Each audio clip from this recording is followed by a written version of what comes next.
اور جب موسیٰ نے اپنے شاگرد سے کہا کہ جب تک میں دو دریاؤں کے ملنے کی جگہ نہ پہنچ جاؤں ٹلنے کا نہیں، خاص صدیوں چلتا رہوں، پھر جب وہ دونوں ان دریاؤں کے سنگم پر پہنچے تو اپنی مچھلی بھول گئے۔ پھر اس مچھلی نے دریا میں سرنگ کی طرح اپنا رستہ بنا لیا۔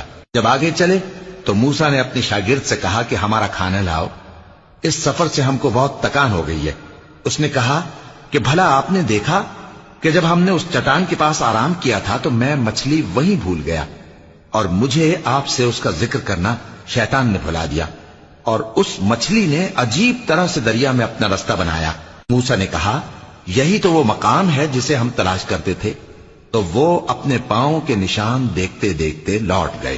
وہاں انہوں نے ہمارے بندوں میں سے ایک بندہ دیکھا جس کو ہم نے اپنے ہاں سے رحمت خاص سے نوازا تھا اور اپنے پاس سے ایک خاص علم بخشا تھا۔ موسیٰ نے ان سے جن کا نام خضر تھا کہا کہ جو علم اللہ کی طرف سے آپ کو سکھایا گیا ہے، اگر آپ اس میں سے مجھے کچھ بھلائی کی باتیں سکھائیں تو میں آپ کے ساتھ رہوں۔